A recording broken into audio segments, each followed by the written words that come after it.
Elles ont bénéficié ce dimanche de 80 tonnes de vivres et d'un appui financier de 30 millions de francs CFA. Et puis un laboratoire existe depuis quelques années en France pour une meilleure santé des populations du monde.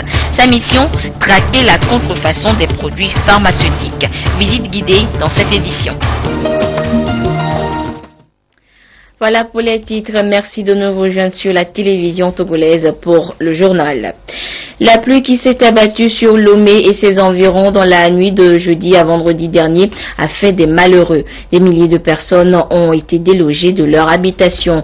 Après une première mission de constat et de relogement des sinistrés, une délégation gouvernementale est retournée voir ces sinistrés. Et ce dimanche, les émissaires du chef de l'État ont réitéré sa compassion à travers 80 tonnes de riz et maïs ainsi que 30 millions de francs CFA. Arnaud Kili. 4 membres du gouvernement, des députés à l'Assemblée nationale et des chefs traditionnels étaient présents aux côtés des sinistrés pour leur témoigner toute la compassion et la solidarité du chef de l'État, du gouvernement et l'ensemble de la population togolaise. 3500 sinistrés ont été recensés et 150 sévèrement affectés sont accueillis sur le site de Logopé. Le soutien d'urgence du président de la République est constitué de 80 tonnes de riz et de maïs et une enveloppe financière. Chaque ménage recevra un sac de riz, un sac de maïs et un soutien financier évalué selon la taille du ménage. Cet accompagnement pour des dépenses d'urgence est salué par les sinistrés. L'État n'a pas tardé à venir à notre secours. Nous tenons très sincèrement à le remercier. J'ai reçu une enveloppe financière de 30 000 francs, en plus un sac de riz de 50 kilos et un sac de maïs de 50 kilos.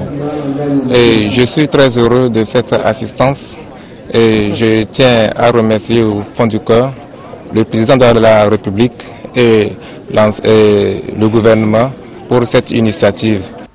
Cette opération est menée conjointement par le ministère de l'Action sociale et celui de la Sécurité et de la Protection civile avec la collaboration des ministères de l'Agriculture à travers l'ANSAT, des Finances, de la Santé et de l'Environnement.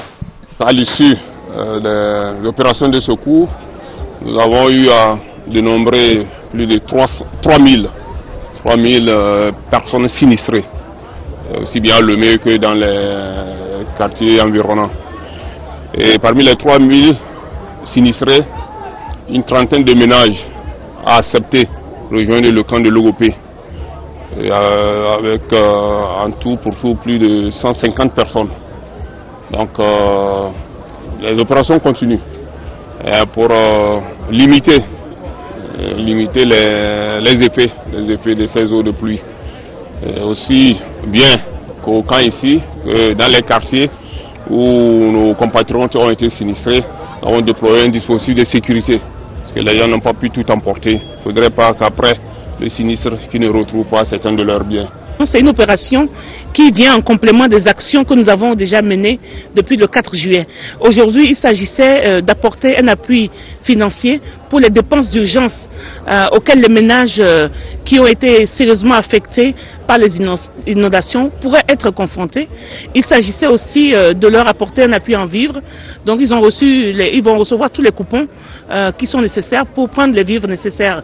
Et le gouvernement ici, à travers cette opération, veut illustrer tout l'engagement du chef de l'État à apporter un secours prompt et efficace aux populations confrontées à des inondations ou à des sinistres de tout genre. Le gouvernement a saisi l'opportunité pour remercier les différents acteurs qui se sont mobilisés pour l'organisation des secours. La prompte réaction et la bonne collaboration a permis de limiter les effets de ces inondations. Sur le site permanent pour les sinistrés, la Croix-Rouge et les forces de sécurité sont présents pour la couverture sanitaire et sécuritaire. Et ces céréales qui sont reçues comme de la manne par les sinistrés de Logopé proviennent pour la plupart des magasins de l'ANSAT, l'Agence nationale pour la sécurité alimentaire au Togo, qui depuis sa création rachète les excédents de production auprès des paysans de notre pays. Et cette semaine, ce sont 100 tonnes de céréales qui ont été acquis par les responsables de l'ANSAT à Tchekele dans la préfecture de Tchamba et Kazaboa dans Sotobois. La marque Bojona. Un ouf de soulagement pour les producteurs céréaliers. L'ANSAT, l'Agence nationale de sécurité alimentaire du Togo, vient de lancer une nouvelle campagne d'achat des excédents après la première campagne qui s'est déroulée au cours du mois de janvier.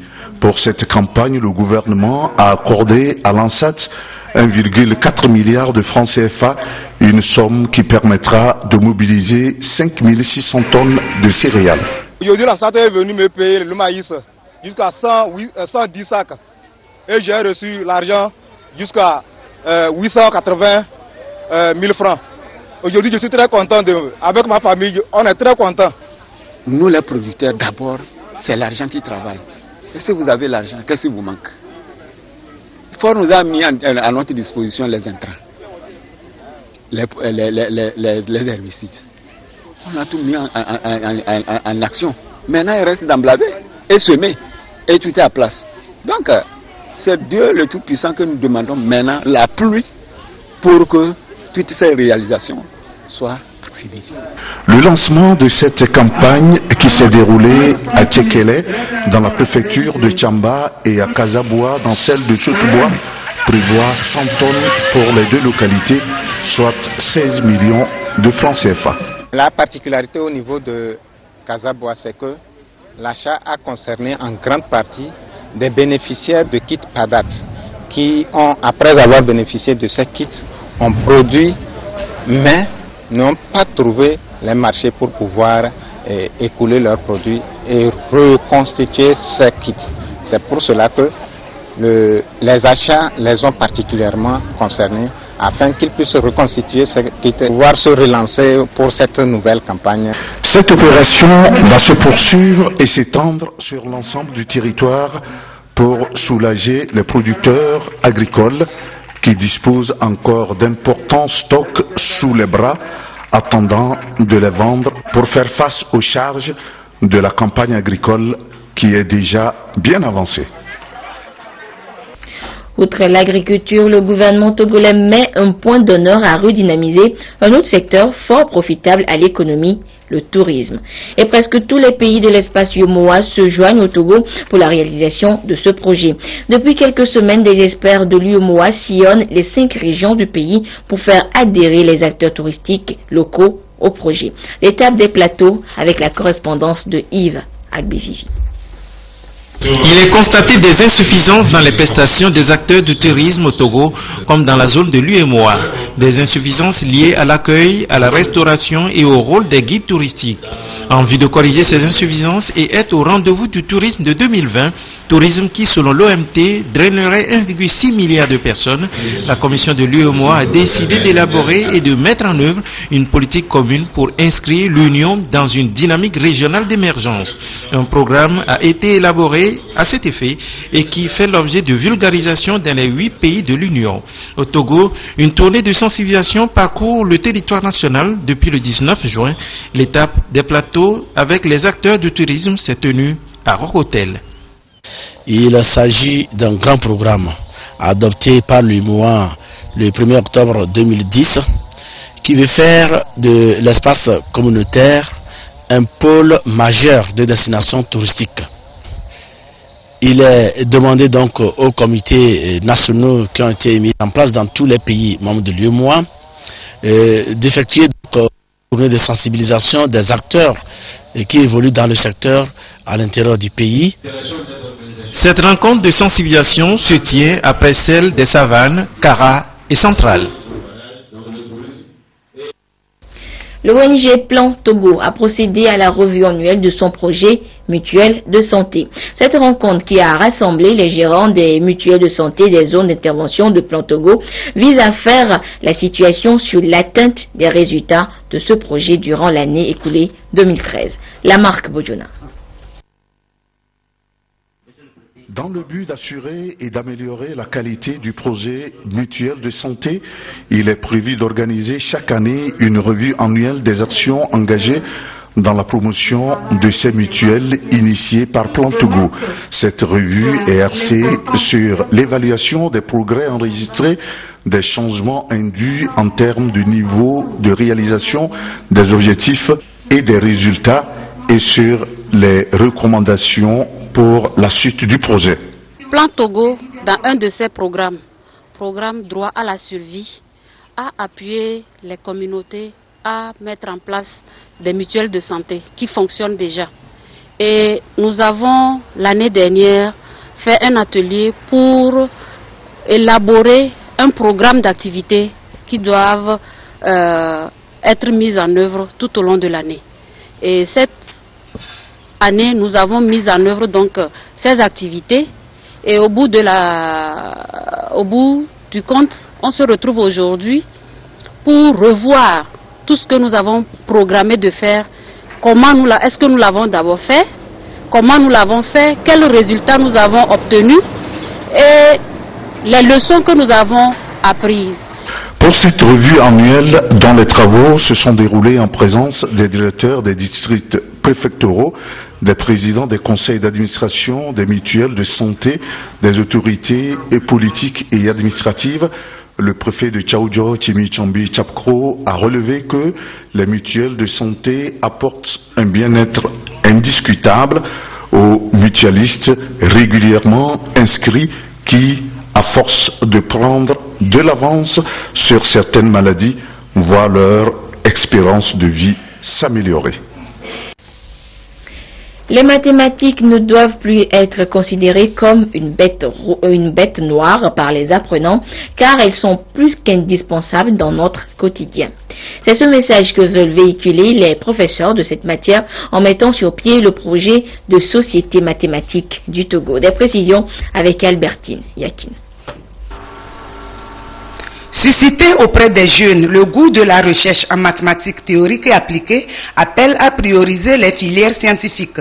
Ce sont des domaines qui offrent de meilleures chances et favorisent l'insertion socio-professionnelle. L'urgence aujourd'hui est de démystifier les mathématiques.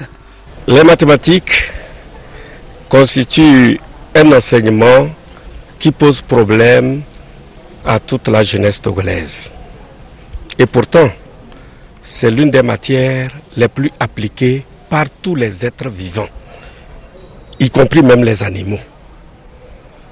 Quel est le chemin le plus court qu'un animal peut prendre pour échapper à ses prédateurs?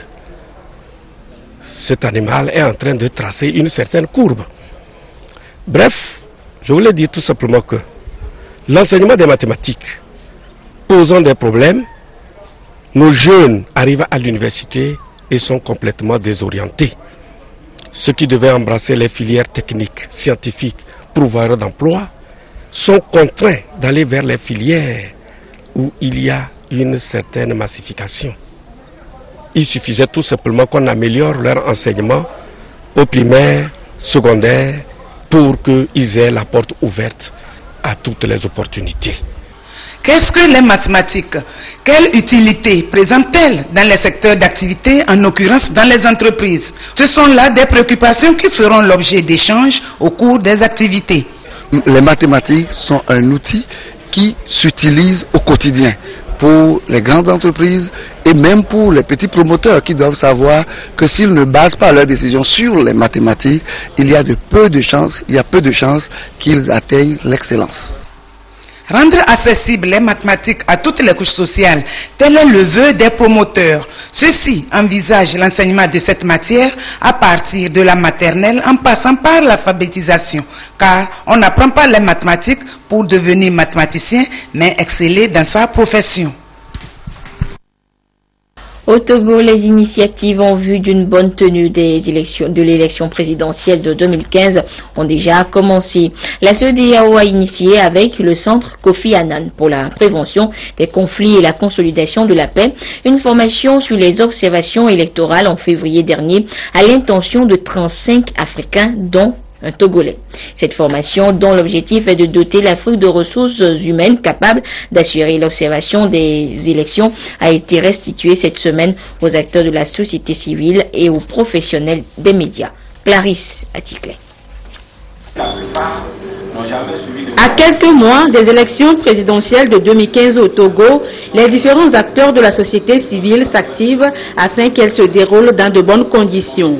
Ici, la question des observations électorales est abordée, de quoi donner les moyens aux organisations de la société civile ainsi qu'aux professionnels des médias de mieux jouer leur rôle dans ce processus. Si dans un pays on dit pour voter, il faut avoir plus de 18 ans. L'observateur note si tous ceux qui votent, est-ce qu'il y a des mineurs ou bien est-ce qu'ils respectent cet âge-là avant de pouvoir faire son vote.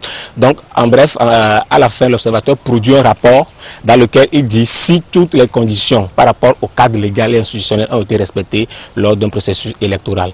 Il n'a pas le droit d'intervenir dans le processus en cours pour dire c'est bon ou bien ce n'est pas bon. Son rôle est de noter, de rapporter et de faire des recommandations pour que le prochain processus puisse être amélioré. Cette rencontre est l'étape de la restitution des travaux de la formation sur les observations électorales tenue en février dernier sur initiative de la CEDEAO et du Centre Kofi Annan pour la prévention des conflits et le maintien de la paix. Formation à laquelle a pris part le coordinateur des nouvelles alternatives pour le développement durable en Afrique, NADAF. Une riche expérience qui sera partagée avec les citoyens togolais en vue d'une bonne maîtrise de cette notion d'observation. L'observateur est la personne qui peut et valablement dire concrètement si un processus a été crédible, équitable, transparent ou démocratique. L'initiative est saluée et accompagnée par la plateforme Synergie citoyenne pour des élections démocratiques CICED et le PAS-CRENAN qui trouve en cette formation un moyen de mettre fin aux tensions souvent créées par les élections. Sur le continent au Kenya, 2 localités de la côte ont été la cible d'attaques terroristes dans la soirée d'hier samedi. Le bilan de ces raids est de 22 morts, mais malgré leurs revendications par les islamistes Shebab, la police kenyane impute ces attaques au mouvement séparatiste du Conseil républicain de Mombasa. Kenya a été le théâtre d'attaques sanglantes dans la nuit de samedi à dimanche. Les habitants d'Indi n'en reviennent toujours pas. Leur village a été la cible d'un raid, provoquant la mort de 13 personnes. La nuit dernière, vers 23 h, j'ai entendu des coups de feu. 2 minutes plus tard, ils continuaient toujours et cela ne me semblait pas normal. Alors j'ai appelé au poste de police de Gamba, mais personne ne répondait au téléphone.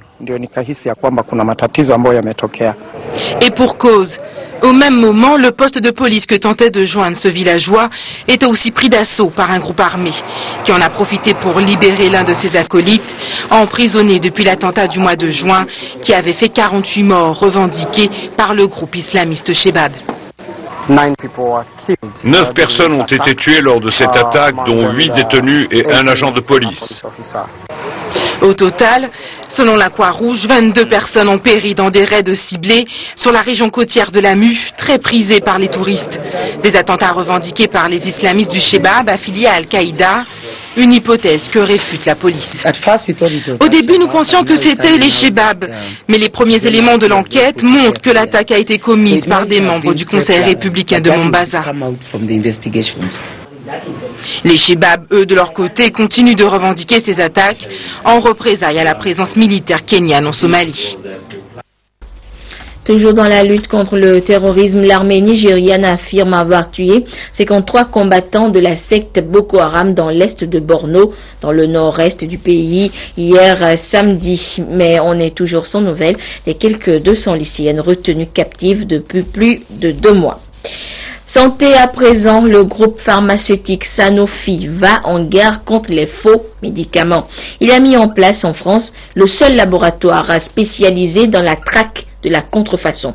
Vous allez le voir, le faux y est traqué et poursuivi jusque dans son dernier retranchement. Regardez. Nathalie Talley est à la tête d'un laboratoire unique en France. Le laboratoire anti-contrefaçon du groupe Sanofi. Ce que l'on traque ici, ce sont les faux médicaments. Les échantillons viennent du monde entier, ils sont envoyés par les douanes, des médecins ou des correspondants du groupe pharmaceutique.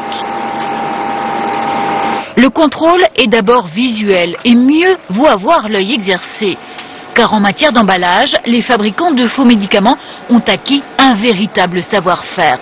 Entre le vrai et le faux, la différence se niche dans les détails. Pour cet échantillon, c'est le point sur le « i » qui fait toute la différence. Ici le vrai, ici le faux. Visuellement, ça devient de plus en plus difficile. On est obligé de passer par des grossissements et aussi des changements d'éclairage pour pouvoir mettre en avant les défauts sur les boîtes. En revanche, la composition des faux médicaments, elle, n'évolue guère. Au mieux, c'est l'absence de principe actif ou le sous-dosage. Au pire, on y trouve tout et n'importe quoi.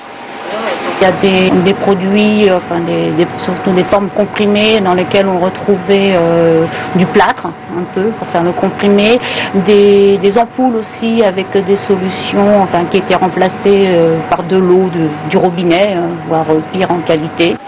Antibiotiques, anticancéreux, aucune classe thérapeutique n'est à l'abri. Le trafic explose littéralement dans le monde. En Afrique, Interpol estime que plus d'un médicament sur 3 est contrefait. Et pourtant, moins de 10% des échantillons analysés ici viennent du continent. Il y a une prise de conscience maintenant que c'est plus dans les actions qu'on en arrive à convaincre que quand ils déclarent ou ils nous font parvenir un échantillon que l'on trouve contrefait et que derrière leur montrer qu'on a vraiment des actions qui permettent d'aider les populations à obtenir des produits de qualité. La lutte contre la contrefaçon, c'est à la fois un enjeu de santé publique, mais aussi un enjeu commercial. Pour les groupes pharmaceutiques, le manque à gagner se chiffre en millions de dollars. Au Togo, dans le cadre du projet de facilitation et du transport sur le corridor Abidjan-Lagos, cette semaine au port autonome de Lomé, les acteurs de lutte contre le VIH-Sida ont procédé à l'ouverture d'un atelier de renforcement de capacité des personnes ressources des unités focales de lutte contre la pandémie. Les cellules focales des entreprises de transport sont aussi concernées. Edem, ce support. L'idéal, zéro nouvelle infection au VIH-Sida, zéro discrimination et zéro décès lié au sida, on en croit dans le secteur des transports. À ce titre, des unités et cellules focales de lutte contre le sida du secteur des transports accroissent leur niveau de connaissance sur la communication et les moyens de prévention des IST VIH-Sida. Ce groupe cible a été choisi parce que c'est des partenaires du projet de facilitation du corridor Abidjan-Lagos. Ils sont à même de s'adresser aux populations qui sont le plus souvent sollicitées pour faire le travail sur le long du corridor Abidjan-Lagos. Vous voyez, on a tracé des routes, de nouvelles routes. Il a fallu prendre des ouvriers, des manœuvres pour faire le travail, qui sont aussi bien enchantés dans la journée que dans la nuit. Il convient que des comportements peuvent se passer. Au niveau du port autonome de Lomé, par exemple, des actions sont régulièrement menées pour une sensibilisation réussie en matière de lutte contre le sida. Nous avons des séances de sensibilisation dans tous les parcs du port autonome de Lomé. Nous faisons appel aux sensibilisations de proximité ou bien aux sensibilisations à deux, aux communications interpersonnelles. Et donc nous nous approchons de ces personnes, nous discutons avec eux afin de les amener à prendre conscience du risque que nous courons dans le domaine du transport. Le projet Corridor Abidjan-Lagos, qui s'exécute il y a un peu plus de 10 ans déjà, continue ainsi de mettre un accent particulier sur la nécessité pour les États d'éradiquer la pandémie. C'est cette semaine qu'a été célébré le centenaire de la Première Guerre mondiale. Près de 18 000 Africains ont été enrôlés pour une guerre qui n'était pas la leur. Petit retour dans le passé dans ce journal.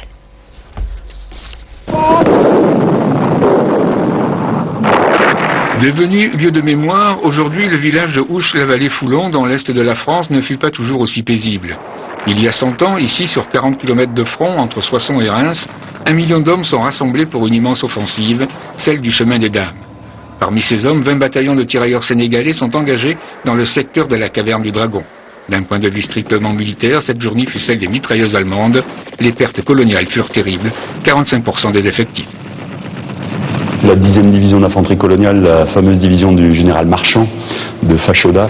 En une journée, dans ce secteur, ils vont presque être soit tués, blessés, portés disparus. La division va être relevée le lendemain, en une journée. Une division française à l'époque, c'est en moyenne 10 000 hommes.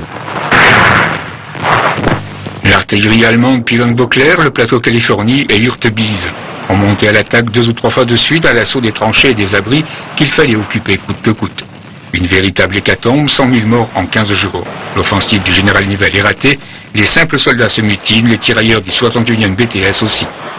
On va arrêter 4 ou 5 meneurs. Je mets meneurs entre guillemets parce que c'est toujours difficile de savoir qui a été déterminant dans le mouvement. Ils vont être jugés, mais ce qui est important, c'est qu'il n'y a pas eu de condamnation à mort.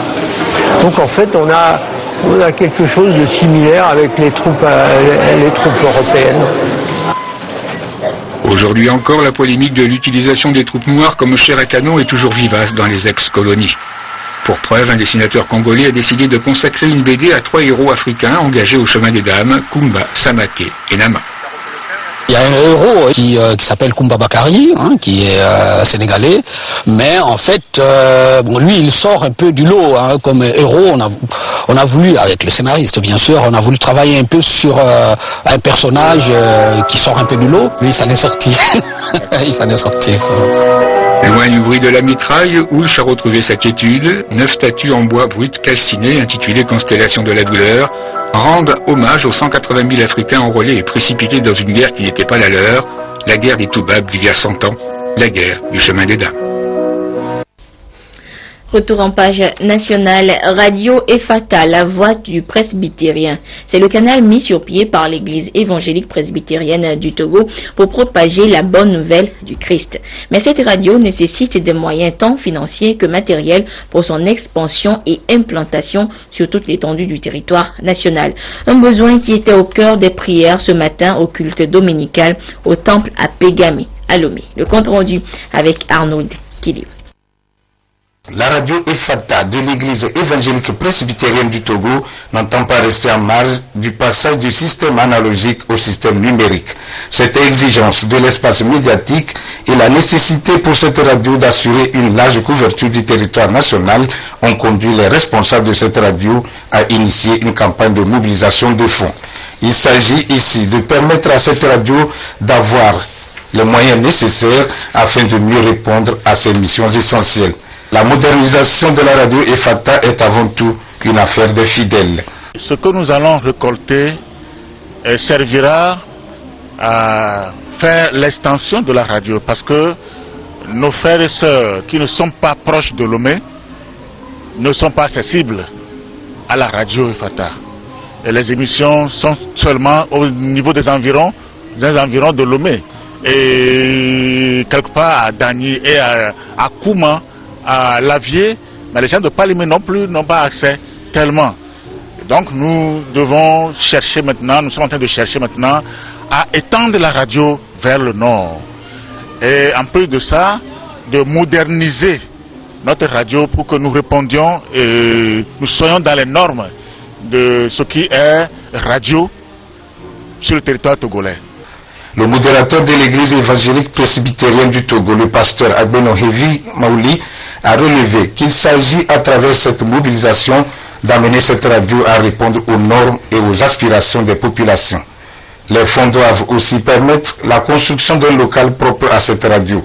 Au cours du culte qui a précédé la campagne de mobilisation de fonds, le pasteur Frédéric BBP, dans sa prédication tirée du livre d'Ésaïe au chapitre 55, versets 10 à 11, a demandé aux fidèles de suivre les pas du Seigneur, de se laisser guider par sa lumière et de se nourrir de sa parole divine. Dédicace de l'ouvrage Le Boomerang à Lomé. L'auteur Ange Dovi Lawson-Body parle de son Togo natal et raconte l'histoire d'un couple. Une histoire marquée par les vicissitudes de toutes sortes. Le récit avec Esther Laclé. L'histoire relatée dans le Boomerang se déroule dans les années coloniales. Faits historiques du Togo sous le protectorat allemand et vieux Lomé en pleine expansion sont racontés dans un français facile et abordable pour tous par Ange Dovi Lawson-Body qui, à travers son premier roman, fait son entrée dans la grande famille littéraire du Togo. Il s'agit d'un jeune cadre de l'administration qui a eu à poser des actes très graves et qui vont se retourner contre lui. À travers cette histoire, nous voulons attirer les jeunes sur certains comportements à adopter dans la vie, le sérieux surtout, pour ne pas tomber dans ces travers-là. Un boomerang est une arme primitive, un morceau de bois dur recourbé qui revient vers celui qui l'a lancé quand le but n'est pas atteint. Et c'est de cette arme primitive, pleine de suspense, que parle l'auteur en 160 pages. Ceci a séduit plus d'un, en premier les éditions Aoudi. Ce qui a intéressé les éditions Aoudi, c'est qu'il y a là un sérieux problème qui se pose, c'est la transmission des valeurs traditionnelles d'une génération à une autre. Et donc à ce titre, cette œuvre nous a intéressés. Il s'agit ici d'un parent qui veut transmettre à ses enfants ou à son enfant l'histoire de son pays. Et donc qui va être aussi un point de départ à cette fille pour sa vie future. Titulaire d'une licence en lettres modernes et en sciences de l'éducation, Ange Dovila Sonbodji, de par sa vocation pour l'enseignement, a une connaissance des problèmes et préoccupations des jeunes, problèmes auxquels il apporte sa modeste contribution à travers sa plume. Fin de ce journal, merci à vous qui l'avez suivi. Excellente suite des programmes sur la télévision togolaise. Au revoir. Au sommaire de cette édition, les près de 2000 personnes délogées par les inondations cette semaine reçoivent la compassion du chef de l'État. Elles ont bénéficié ce dimanche de 80 tonnes de vivres et d'un appui financier de 30 millions de francs CFA. Et puis un laboratoire existe depuis quelques années en France pour une meilleure santé des populations du monde. Sa mission, traquer la contrefaçon des produits pharmaceutiques.